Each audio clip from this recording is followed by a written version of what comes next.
55, 55 और 95 हर उम्र के लिए यकसा मुफीद, मफाद आम्मा का आलम बरदार। जरूर सब्सक्राइब करें, लाइक करें, शेयर करें और बेल आइकन प्रेस करना न भूलें। Rabbani the scholar YouTube channel. नाज़रीन इकराम, अस्सलाम वालेकुम। Rabbani the scholar YouTube channel पर एक मरतबा फिर आपका इस्तकबाल करता हूं। मैं हूं रिजवान रब्बानी और आप देख रहे हैं Rabbani the scholar YouTube channel. नाज़रीन इकराम, जिस तरह से आप तमामी नाज़रीन जानते हैं कि हमारा अपना ये प्लेटफॉर्म अल्हम्दुलिल्लाह रोज़अफ़ज़ू तरक्की की जानिब, तरक्की की राहों पर गामजन है और जहां हम अपने इस प्लेटफॉर्म पर मुख्तलिफ नौ मशहूर और मारूफ शख्सियात को पेश करने की सादत हासिल करते हैं, जिन्होंने अपनी जिंदगी में अपने कारहाय नुमाया से अपना एक मकाम, अपनी एक मुनफरिद शनाख्त बनाई है।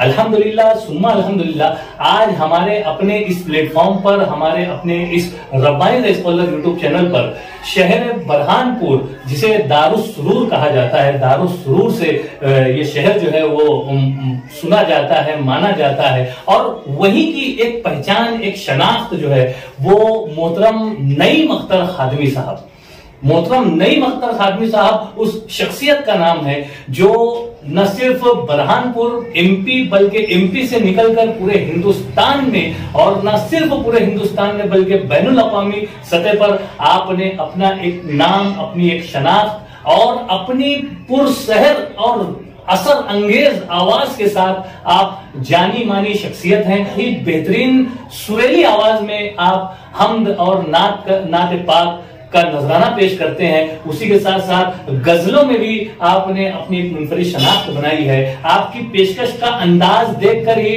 पूरा मजमा जो है वो मशहूर हो जाता है और एक कैफियत तारी हो जाती है। मैं बहुत मुबारकबाद पेश करता हूं मोहतरम नईम अख्तर खादमी साहब को कि कीमती वक्त से हमें नवाज रहे हैं। सर, मैं आपका इस्तकबाल करता हूं शहर अजीज मालेगांव में और आपकी आमद और मेरे लिए बाइसे इफ्तिखार है और हमारे खानवादे के लिए बाइसे इफ्तिखार है, Rabbani the scholar YouTube channel के लिए भी बाइसे इफ्तिखार है कि आप अपना कीमती वक्त जो है हमारे चैनल के लिए सर्व कर रहे हैं। मैं आपको बतलाता चलूं कि Rabbani the scholar YouTube channel जो है अपना एक इल्मी, अदबी और तालीमी और समाजी सकाफती हर तरह की खिदमात जो है वो पेश करने की सादत हासिल कर रहा है और मुख्तलिफ मुनफरिद शख्सियात को पेश करने की हमारे नाजरीन में तलबा तालिबात भी हैं, आवामुन नास भी हैं, वो तमाम लोग जो है इन शख्सियतों से मुतारिफ होते हैं। आज बहुत खुशी मुसर्रत हो रही है, फख्र इंबिसात हो रहा है कि आप हमारे अपने इस चैनल पर विराजमान हैं। मैं एक फिर आपका पुरखुलूस खैर मकदम करता हूं, इस्तकबाल करता हूं। मैं चाहूंगा कि आप नाजरीन के रूबरू हो जाएं और आप नाजरीन को बतलाएं कि आपका मुकम्मल नाम क्या है। मैं नईम अख्तर खादमी और जैसा कि अभी रिजवान रब्बानी साहब ने मेरा मुख्तसर और जामी तारुफ पेश किया, हालांकि मैं बहुत छोटा आदमी भी हूँ, शायर भी बहुत छोटा हूँ। तो जहाँ तक कि मेरी तालीम का मामला है या मेरी शायरी का मामला है या मुशायरों के बाबत जो बातें हैं वो ये हैं कि खैर तालीम का मामला तो मैं उर्दू में एमए हूँ माशाअल्लाह, और शायरी का जहाँ तक मामला है तो ये है कि चूँकि मेरे वालिद भी शायर थे, मेरे बड़े वालिद भी शायर थे, मेरे नाना भी शायर थे। मेरे नाना तो उस्ताजुल असातिज़ा में से थे और उनका नाम था इज़्ज़तुल्लाह खादिम। अच्छा, खादिम तखल्लुस था उनका। तो चूँकि हमारे जो हल्का था शोराए किराम का या शागिर्दान का, तो उन्होंने मुझको खादिम साहब का जानशीन बनाया शायरी में। हालांकि मैं इस लायक नहीं था, लेकिन फिर भी मुझे दस्तार बांधी गई तो वहाँ से फिर मैंने अपने नाम के आगे खादिम का लायका शुरू किया। लायका लगा के फिर मैं अपने आप को नईम अख्तर खादमी लिखता चला गया। तो ये तो रहा, लेकिन एक सफर से और यहाँ तक जहाँ मैंने बताया कि वो जानशीनी दस्तार मेरे सर बांधी गई, तो इसमें ये रहा कि बहुत सी रुकावटें रही शायरी के लिए भी और मुशायरे के लिए। मेरे वालिद जो थे वो थोड़ा नाराज रहते थे कि शायरी और मुशायरे, तो मैं पूछता भी था कि अब्बा आप खुद भी शायर हैं तो मुझे आप क्यों मना करते हैं शायरी से। तो उन्होंने कहा बेटा हमने क्या ऐसा शायरी में क्या ऐसा उजाला पटका या कमा दिया है जो आप करेंगे, आप करेंगे। इस तरह से मुझे रोकते थे बहुत, यानी सख्ती से,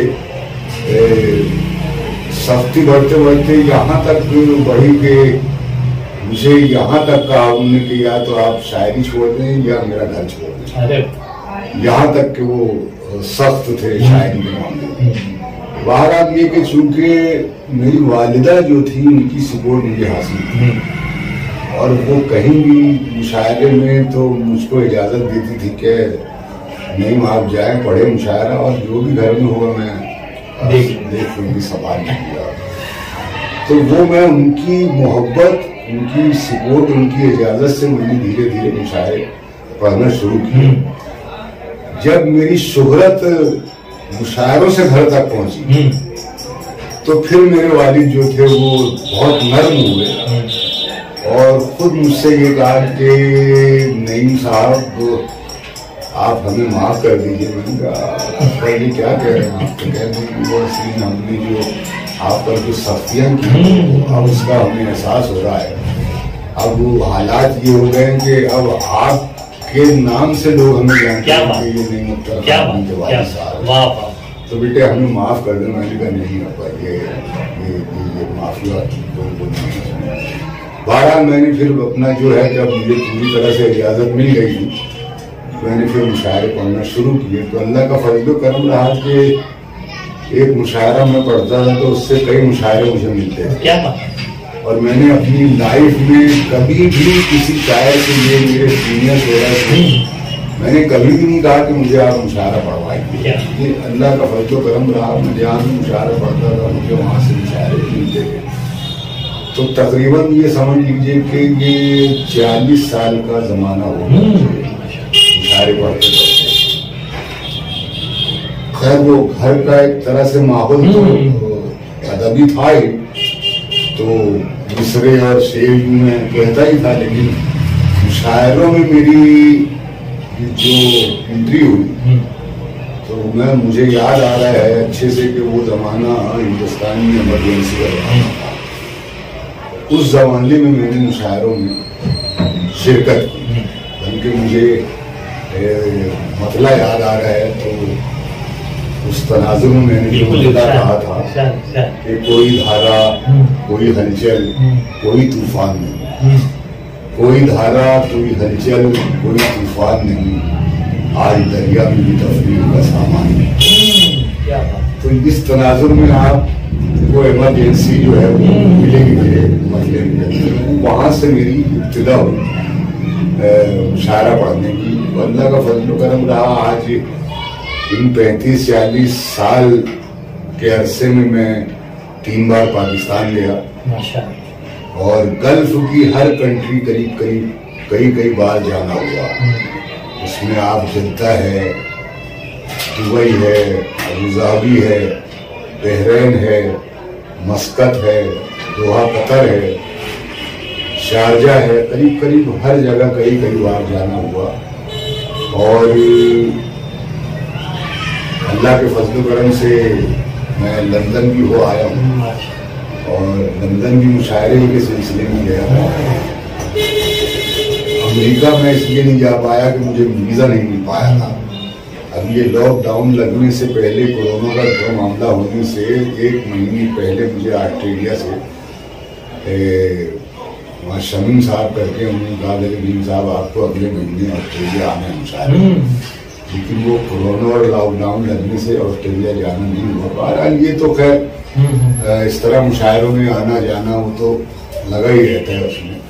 तो ये मेरी मुख्तसर सी दास्तान रही है शायरी की और मुशायरों की। ये तो यकीनन हक बात कही है कि इंसान अपने काम से पहचाना जाता है, और अल्हम्दुलिल्लाह नईम अख्तर हाज़मी साहब ने भी अभी यही बात का यहाँ पर तज़किरा किया कि जब मैं मुशायरा पढ़ने जाया करता था और जिस वक्त मैं मुशायरा पढ़ के आया करता था तो उसकी बदौलत मुझको कई मुशायरे मिल जाया करते थे। यानी इनकी जो महारत जो मशाकी अशार में और इनके जो पेशकश में है वो यकीनन इनके नाम के साथ जुड़ी हुई है, और नईम अख्तर हाज़मी नाम सुनकर ही लोग मशहूर हो जाया करते हैं। बहुत अच्छी दास्तान आपने यहाँ पर हमारे नाज़रीन के सामने पेश की। मैं जानना चाहूंगा नईम अख्तर साहब कि आपका जो शायरी का शगफ है, जैसा कि आपने बतलाया कि आपके दादा आपके वालिद गिरामी भी शायर थे, यकीनन ये तो एक विरासत से ही चला आया, लेकिन चूंकि अपनी भी कोई एक मखसूस सिंफ हुआ करती है, मखसूस नहज हुआ करती है, मखसूस जो है उसका तर्ज होता है, तो आपने किस असलूब को और किस तर्ज को अपनाया और वो किस तरह से अपनाया? वो तो खैर देखिए कि शुरुआत जो है या इब्तिदा जो है वो तो खैर अपने तौर से उस वक्त उसलूब और ये सब का तो शऊर भी नहीं था कि किस पैटर्न पर शायरी की जाए या ये की जाए। लेकिन मैंने जब मुताला जब शुरू किया, मीर को पढ़ा, गाने को पढ़ा, इकबाल को पढ़ा, तो मीर और गालिब ने मुझे बहुत मुतासिर किया। तो बस उनको पढ़ के कुछ शेर कहने का मुंह भी बनता था और शायरी भी होती। तो इस तरह से शायरी का सफर जो था वो जारी और सारी रहा। लेकिन जब मैंने फैज अहमद फैज को पढ़ा तो फैज का उसलूब मुझे इतना पसंद आया कि मैं भी फिर उसी डगर पर मैंने चलने की कोशिश की। हालांकि फैज एक बहुत बड़ा नाम है उर्दू अदब में, तो मैंने उस डगर पर चलने की कोशिश की। हालांकि फैज तरक्की पसंद शोरा में नुमाया नाम रहा है, तरक्की पसंद शोरा में कई शोरा हुए, लेकिन दो चार नाम ऐसे हैं जिन्होंने शायरी का हक अदा किया, वरना ज्यादातर शोरा के पास नारेबाजियां नहीं है तरक्की पसंद शोरा के पास। लेकिन फैज ने शायरी में जो कमाल ये किया कि गमे दौरा के साथ और जमाने के जुल्म सितम के साथ साथ जो उन्होंने जो एक विनाइया लहजा जो बताया, तो उसमें गजल की भी बात होती थी और जमाने की भी बात होती थी। तो ये उसलूब मुझे बहुत पसंद आया, फैज का बहुत मुतासिर किया फैज ने। तो मैंने फिर कुछ चलने की कोशिश की इस पर। तो मैंने फैज साहब की किसी गजल पर किसी जमीन पर भी 1-2 महीने गजलें कही, तो थोड़ा सा मुझे सुकून मिला कि नहीं मैं गजल पर चल सकता हूँ। फिर होता ये है कि कोई भी शायर हो, अगर वो शायरी पर मेहनत करता है तो वो किसी न किसी को अपना आइडियल जरूर बनाता है। ये और बात है कि फिर कुछ दिन बाद वो अपनी डगर रास्ता आप बना लेता है। यही मेरे साथ भी हुआ। मैं भी फैज साहब के बहुत पीछे चला उसके बाद, फिर वो मुझे पता भी नहीं चला कि मैं कब वहां से अपने रास्ते पर आ पाया, ये मुझे पता भी नहीं चला। और बस आज तक सफर जो है वो जारी है। तरक्कियों की दौड़ में उसी का जोर चल गया, बना के अपना रास्ता जो भीड़ से निकल गया। मोहतरम नईम अख्तर हाज़मी साहब का ये शेर मशहूर जमाना शेर हुआ और हर तकारीब में कहीं ना कहीं नाज़िम मुशायरा बोलिए या कोई ना कोई शायर जरूर इस शेर का इस्तेमाल करता है। बहुत मुबारकबाद पेश करता हूँ कि आपने शायरी की जो सिंफ में जो है आपने बहुत ही जबरदस्त अपना नाम बनाया, अपना एक मकाम बनाया है और मजीद तरक्कियों की जानिब जो है आप गाए बगाए गामजन है। मैं गुज़िश्ता दिनों मेरे कानों पर ये बात भी आई कुछ सोशल मीडिया के जराये से और कुछ अखबारात के जरिए से कि मशहूर जमाना फिल्म स्टार सलमान खान ने जो है वो आपको फोन किया और फोन करके जो है आपके कलाम की तारीफ की और कुछ, तो ये क्या मामला था, जरा इस पर भी रोशनी डाली। ये असली में ये है कि मैंने कभी भी, जैसा कि मैंने शायरों के ताल्लुक से बताया कि मैंने कभी भी अपने किसी भी सीनियर शायर से ये नहीं था कि मुझे मुशायरा पढ़वाई। ये अल्लाह का फजलो करम रहा कि मैं एक मुशायरा पढ़ता था तो वहाँ से मुशायरे मिलते थे, खुद ही मिलते थे। उसी तरह बम्बई में एक गजल सिंगर है दानिश आलम। दानिश आलम ने टीवी पर मुशायरा सुना होगा तो मुझे भी सुना। मैंने जो गजल पढ़ी थी वो गजल उनको बहुत पसंद आई। वो गजल का मैं जो शेर आपको सुना, वो मेरे पास आना चाहता है, वो मेरे पास आना चाहता है मगर कोई बहाना चाहता है। वो मेरे पास आना चाहता है मगर कोई बहाना चाहता है। यूं ही उलझा नहीं है पाँव मेरा, यूं ही उलझा नहीं है पाँव मेरा, कोई मुझको गिराना चाहता है। यूं ही उलझा नहीं है पाँव मेरा, कोई मुझको गिराना चाहता है। और बराबर में वो आया तो मैं समझा, बराबर में वो आया तो मैं समझा, मुझसे आगे जाना। क्या बात। बराबर में वो आया तो मैं समझा, वो मुझसे आगे जाना चाहता है, वो मुझसे आगे जाना चाहता है। जरा औकात उस झोंके की देखो, जरा औकात उस झोंके की देखो जो सूरज को बुझाना चाहता है। जरा औकात उस झोंके की देखो जो सूरज को बुझाना चाहता है, जो सूरज को बुझाना चाहता है। और शेर मुलाजा फरमाएं कि जुनून तो देख उस तारे का ये शब्द, जुनून तो देख उस तारे का ये शब्द, वो तुझको दिन बनाना चाहता है। जुनून तो देख उस तारे का ये शब्द, वो तुझको दिन बनाना चाहता है। और गजल का मौका है कि नहीं उसका बिगाड़ेगा कोई क्या, नहीं उसका बिगाड़ेगा कोई क्या, खुदा जिसको बनाना चाहता है। क्या बात है। नहीं उसका बिगाड़ेगा कोई क्या, खुदा जिसको बनाना चाहता है। मेरी ये गजल दानिश आलम ने सुनी टीवी पर। उससे पहले दानिश आलम से ना मैं जानता था ना वो मुझे जानते थे। उनके वालिद परवेज आलम रहते हैं अबुधाबी, तो दानिश आलम ने परवेज आलम साहब से ये कहा कि अब्बू मुझे नीम अख्तर खातून की मैंने गजल सुनी टीवी पर और मुझे वो गजल चाहिए। तो परवेज आलम ने कहा हाँ हम भी सुनते हैं टीवी पर, साहब को देखते हैं समझे। उसने मतलब एक दो शेर अपने वालिद को सुनाया कि मुझे ये गजल चाहिए साहब की, मैं अपनी एक सीरियल में लेना चाहता हूँ। परवेज आलम ने कई शोरा से कांटेक्ट किया लेकिन बड़ी मुश्किल से उनको किसी एक शायर ने, नदीम शाह ने मेरा नंबर दिया उसे, तो फिर उन्होंने मुझसे कांटेक्ट किया कि नदीम साहब ऐसा है मेरा लड़का है दानिश आलम और वो आपकी गजल जो है वो अपने उसमें कंपोज करके और सीरियल में मतलब उसको लेना चाहता है। तो आप ऐसा करें अगर आप राजी हैं तो अपनी गजल जो है वो हिंदी में लिख के मुझे सेंड कर दीजिए ताकि मैं उसका रजिस्ट्रेशन करवा दूँ। ठीक है। तो इस तरह से वो बात आगे बढ़ी, उन्होंने रजिस्ट्रेशन करवाया और एक यादें सीरियल अभी शायद कंप्लीट नहीं हुई है, उसमें उन्होंने इस गजल को कोई बंगाल की अदाकारा है जीनत करके उस पर शायद ये फिल्माया है उसने दानिश आलम। तो दानिश आलम चूंकि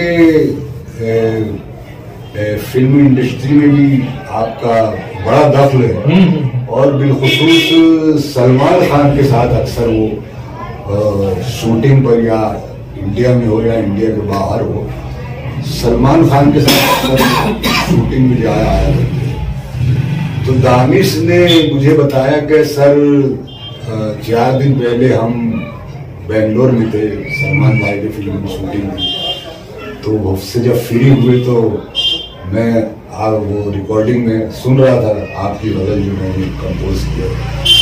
तो सलमान खान ने कहा कि दानिश क्या सुन रहे हो भाई, तो मैंने कहा सर मैं गजल सुन रहा हूँ और मैं आपको भी सुनाना चाहता हूँ। हाँ हाँ सुनाइए। सलमान खान को दानिश आलम ये गजल सुनाई तो सलमान खान ने बड़ी तारीफ की और दानिश से ये कहा कि भाई दानिश से नईम साहब को मेरा सलाम कहना। क्या बात। तो दानिश ने मुझे फोन लगा के सर ये नईम साहब से बात करनी है। सलमान खान ने मुझे सलाम दिया कि मैं सलमान खान को सलमान भाई आप मेरी तो खुशी की इंतहा नहीं है उसमें। नहीं नईम साहब ये अभी दानिश ने आपकी गजल सुनाई है और मुझे बहुत पसंद आ गया और ये गजल सुनकर मैं अपनी किसी न किसी फिल्म में आपकी गजल। क्या बात है। ठीक है सलमान भाई तो मेरी कुछ नसीबी होगी कि आपकी फिल्म में मेरी गजल जो है आप लेंगे उसमें। तो ये इस तरह से सलमान खान से ताल्लुक हुआ। अब चूंकि ये लॉकडाउन और कोरोना का पीरियड ऐसा है कि तो एक बार बॉम्बे मुशायरों में जाने का था सिलसिला लेकिन वो मुशायरे नहीं हो पाए तो इसलिए बात आगे बढ़ी नहीं है। ना सलमान खान से मुलाकात हुई ना कुछ हुआ है। तो इस तरह से ये चल रहा है। बात ये कि मेरी खुशनसीबी है ये जिस तरह मुशायरों में मुझे अल्लाह ताला ने अपने फजल करम से नवाजा। इस तरफ भी मैंने ये देखा है कि कई शोरा इसके लिए बड़ी तवज्जो करते हैं कि कोई सिंगर जो है मेरी गजल गाए या कोई सीरियल में मेरी चाय आए लेकिन ये भी अल्लाह का एक इनाम है मेरी तरफ से कोई तोड़ मोड़ नहीं हुई। खुद उनकी तरफ से मतलब कि दानिश आलम की तरफ से प्रोग्राम आए ये गजल अपनी सीरियल में तो ठीक है। तो वो तो कंपोजिंग वगैरह मुझे सुनाई भी उन्होंने दानिश ने। अव्वल तो ये कहा कि सर आप जिस तरन्नुम में पढ़ते हैं गजल को तो मैं उस तरन्नुम को बड़ी मुश्किल से अपनी दिमाग से निकाल पाया था। क्या बात। वरना आपका तरन्नुम निकल ही नहीं रहा था जहन से। बड़ी मुश्किल से मैंने उस तरन्नुम को जहन से निकाला और फिर अपना ये है अपनी तर्ज बनाई और आपकी गजल सुनाई थी मुझको परवेज आलम ने। तो इस तरह से वो चल रहा है अल्लाह की तरफ से था तो इसलिए बगैर किसी तोड़ जोड़ के या किसी को खुशामद नहीं की मैंने जिंदगी में हो गया। यकीनन कामयाबियां जो है वो यूं ही नहीं मिल जाया करती हैं बल्कि उसके लिए जो हमने जहद मुसलसल की है जो हमने अपना वक्त बिताया है जिस काम के लिए हमने अपना 100% दिया है तभी जाकर जो है वो काम बोलता है और इस तरह से नाम जो है वो फिल्म इंडस्ट्री में भी जाता है। और नईम अख्तर हादमी साहब जो कि मुशायरों की जीनत हुआ करते थे वो आइंदा हम उनकी गजलों को जो है किसी सीरियल में किसी फिल्म में किसी बड़े सिंगर की जबानी जो है यकीनन हम समाप्त करेंगे। मैं जबकि अभी नईम अख्तर हादमी साहब कह रहे थे कि तरन्नुम तो तरन्नुम वाकई में इनका आपका तरन्नुम जो है वो इतना मशहूर होता है कि हर कोई सुनने वाला झूम जाया करता है। इसी तरन्नुम के ऊपर से मैं चाहूंगा कि आप तरन्नुम में कोई आपकी मशहूर गजल का कोई शेर जो है वो आप हमारे नाज़रीन के लिए पेश करें। शायर को उसकी हर गजल जो है या हर शेर जो है वो औलाद की तरफ यारा होता है। जहाँ ये बात कही जाती है वहीं एक बात और ये कही जाती है कि मुझे ऐसा लगता है कि मैंने आज तक शेर कहा ही ये भी कहा जाता है मैं लगा हूँ शेर कहने की जस्तुजू में लगा हूँ फिक्र में लगा हूँ कि मुझसे कोई एक ऐसा शेर हो जाए जो जिस पर मैं नाज कर सकूं। तो एक तरीका ये भी है बहरहाल इसमें बातें होती रहती हैं मुशायरों में खैर मैं गजल के 1-2 शेर में सुनाता हूँ। ये 1-2 शेर इसलिए मैं सुना रहा हूँ कि इसके पीछे भी थोड़ा सा एक मामला है कि 2004 में जब मैं पहली बार पाकिस्तान गया तो वहाँ के महाजरीन के इलाके में जब मुशायरा हमने पढ़ा तो महाजरीन के लीडर जो अल्ताफ हुसैन थे वो थे लंदन से बैठ के वो लायो सदारत करने थे। पहले तो उन्होंने इंडिया के जितने भी शोरा गए थे तो सबका उन्होंने शुक्रिया अदा किया। तो होता ये था रिजवान के, अगर उनको कोई शेर अच्छा लगता था, पसंद आता था, तो वो दाद देते थे।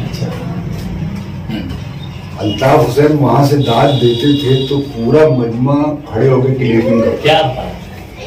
क्लिपिंग करता था और फिर उसके बाद हमारा लीडर अल्ताफ हुसैन, हमारा अल्ताफ हुसैन वो बैठता था, फिर शेर शायर आगे बढ़ता। ये चलता। तारुफ ये दिया कि अब हिंदुस्तान के एक सूबे मध्य प्रदेश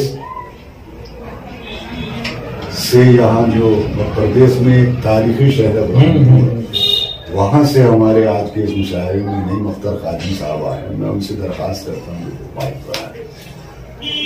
तो मैंने जो गजल पढ़ी वहां पर, तो वो जब मैंने दूसरा शेर पढ़ा तो अल्ताफ हुसैन ने मुझे बहुत दाद दी, और उस दाद के साथ में ये हुआ कि वहां नोटों की बारिश हो गई। अच्छा खासा ढेर लग गया नोटों का। लोगों ने अपने हाथ की घड़ी उतार के शेर पढ़ा। तो वो एक मतलब एक शेर में, हालांकि बहुत मशहूर है ये, मैं पेश करता हूँ कि वो जितनी खुद नुमाई कर रहा है, वो जितनी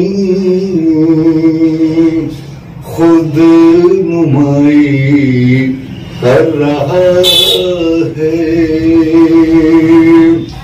वो जितनी खुद नुमाई कर रहा है, खुद अपनी जग हंसाई कर रहा है, खुद अपनी जग हंसाई कर रहा है। और ये शेर खास तौर से मैंने इस शेर में जरा सी तमीद ये बांधी थी कि मैंने कोई बहुत बड़ा शेर नहीं कहा है, लेकिन इस शेर से मेरी शनाख्त कायम किया। मैं ये शेर पेश कर रहा हूँ। तो मैंने जब शेर पढ़ा उसमें तो मुझे आदत ऐसी मिली उसमें, तो शेर पेश करता हूँ मैं। जरा सा जोश क्या दरिया में आया, जरा सा जोश क्या दरिया में आया, समंदर की बुराई कर रहा है, समंदर की बुराई कर रहा है। बहुत मुझे दाद मिली, दादू कैसे मिली शेर पर। ये तो खैर अपनी जगह रहा रिजवान साहब, लेकिन 2006 में जब हम दोबारा पाकिस्तान गए और जब फिर महाजरीन के इलाके में हम जब मुशायरा पढ़ने के लिए पहुंचे, तो वहाँ जो मैंने मंजर देखा तो मेरी खुशी की इंतहा नहीं थी। ये शेर मेरा वहाँ की दीवारों पर लिखा। क्या बात है, क्या बात है, वाह वाह वाह, क्या दरिया में वाह वाह, वहाँ की दीवारों पर, वाह वाह वाह, क्या बात है, ये है यादगार पल। वाह माशाल्लाह। बिल्कुल इसी तरह से, जिस तरह से आपने गजलों के अशार में दाद व तहसीन वसूल की है, बिल्कुल इसी तरह से आपकी हम्द भी लोग सुनने के मुश्ताक हुआ करते हैं। और आपकी नात पाक का तो बात ही मतलब ऐसा है कि उसमें तो यकीनन मैं चाहूंगा कि आप एक दो शेर हम्द के और एक दो शेर नात के भी पेश कर दें, तो यकीनन हमारे नाजरीन भी जो है वो झूम उठेंगे। हम्द का जहाँ तक ताल्लुक है कि मैं इसका एतराफ करता हूँ कि इस सिंफ में मैं बहुत ही मतलब पीछे रहा हूँ हम्द के ताल्लुक से। वरना और दूसरी जितनी भी असनाफ है उसमें तो मैंने बहुत कुछ कहा शायरी की। हमद के मामले में मैं जरा थोड़ा सा शायद 1 या 2 हमद ही कह पाया। अच्छा। और वो भी शायद किसी एक आध मुशायरे में पढ़ी हो उसमें, तो मैं उसको 2-3 शेर उसमें तहत में मैं उसके बिल्कुल बिल्कुल है तेरी कुदरत में क्या जहां को दिखाया, बेशक है तेरी कुदरत में क्या जहां को दिखाया तूने, किसी को जर्रा किसी को कतरा किसी को दरिया बनाया। क्या बात कही है। तेरी कुदरत में क्या जहां को दिखाया, किसी को कतरा किसी को दरिया बनाया तूने। और शेर है कि कई थे ऐसे सकत न परवाज की थी जिंदगी, बेशक कई थे ऐसे सकत न परवाज की थी जिंदगी, मगर उन्हें भी बुलंदियों पर उड़ाया। वाह वाह वाह वाह वाह। मगर उन्हें भी बुलंदियों पर उड़ाया, मगर उन्हें भी बुलंदियों पर उड़ाया तूने। तमाम आलम खुशी के आलम में झूम उठा, तमाम आलम खुशी के आलम में झूम उठा, है रब्बे आलम जहां जरा मुस्कुराया।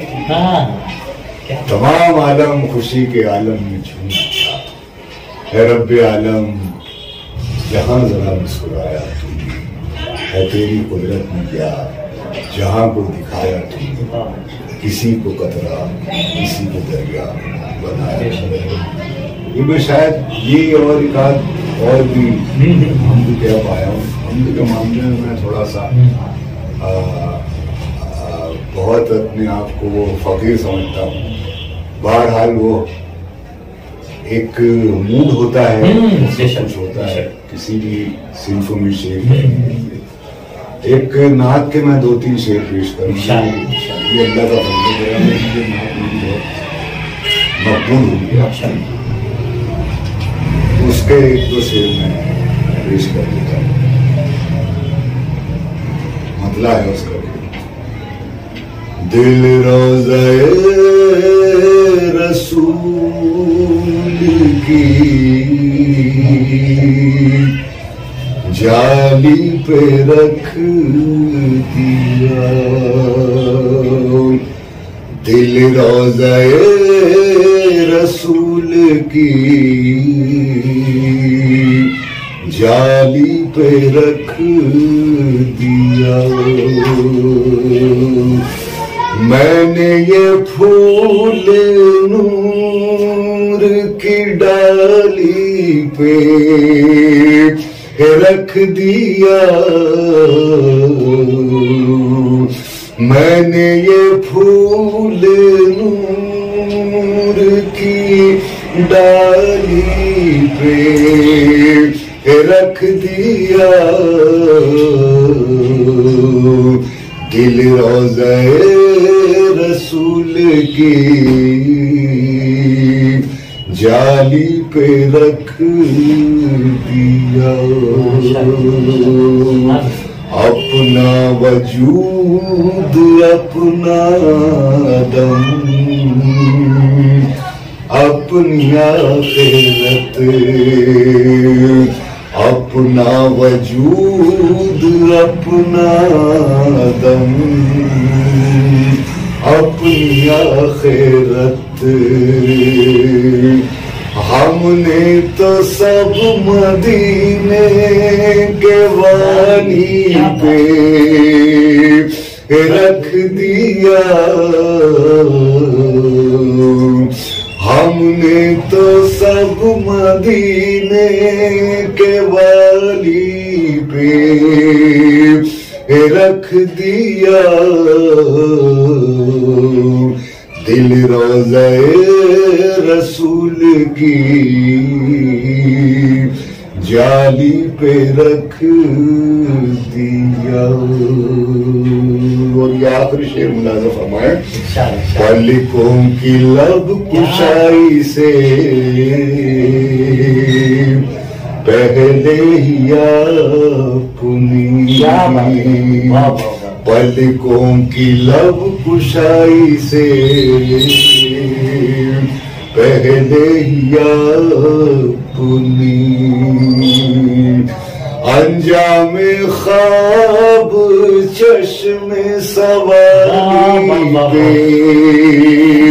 पे रख दिया, क्या ख्याल पेश किया, अंजामे ख्वाब चश्मे सवारी पे रख दिया, दिल रोज़े रसूल की जाली पे रख। माशाअल्लाह माशाअल्लाह, क्या बात कही है, वाह वाह वाह वाह वाह माशाअल्लाह। यकीनन यही वो नईम अख्तर खादमी साहब हैं जिन्हें आप समाअत कर रहे थे।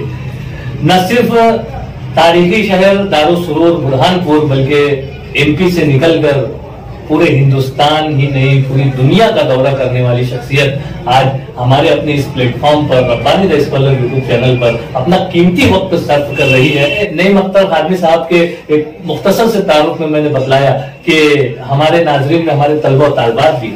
मैं चाहूंगा खादमी साहब कि आप हमारे तलबा और तालबात को मौजूदा मुल्की हालात के तनाजुर में या जो एक नौजवान नस्ल को काम करने चाहिए तो आप कोई पैगाम दें, आप उन्हें कोई मशवरा दें, कोई नसीहत करें। बड़ी चीज जो है वो तालीम बेशक है। अगर तालीम हमारे पास है तो हमें दुनिया की कोई भी तरक्की करने में कोई परेशानी नहीं आएगी। हम हर तरक्की कर सकते हैं, हर फील्ड में तरक्की कर सकते हैं, चाहे वो ऑफिसर लाइन हो, डॉक्टरी की लाइन हो, वगैरह वगैरह जो कुछ भी हो। तो वो अगर हम चाहते हैं कि हम मौजूदा नस्ल को या आने वाली नस्ल को हम अगर चाहते हैं कि ये जो कुछ हम हासिल न कर पाए वो ये हासिल करें, और हम जो हासिल न कर पाए उसका हमें जो एहसास है उस एहसास से, उस सदमे से हमारे आने वाली नस्ल जो है वो दो चार न हो। इसलिए मेरी ये दरख्वास्त है कि मौजूदा नस्ल जो है, जो तलबा है, जो तालिबात हैं, पूरी मेहनत से, पूरी तवज्जो से वो है तालीम की तरफ तवज्जो दें और अपना कैरियर बनाएं, अपना मियार बनाएं। बहुत ही अच्छा पैगाम, बहुत ही अच्छी सोच के साथ जो है नईम अख्तर खादमी साहब Rabbani the scholar YouTube channel पर आपने अपनी अच्छी अच्छी बातें यहाँ पर पेश की और आपने अपना कीमती वक्त जो है वो Rabbani the scholar YouTube channel के लिए दिया। मैं बहुत शुक्रिया अदा करता हूँ। बहुत ही आज हमारे लिए बहुत बड़ा दिन है, ऐसा मैं मानता हूँ। मैं बहुत शुक्रिया अदा करता हूँ और आपसे विदा चाहता हूँ। खुदा हाफिज़।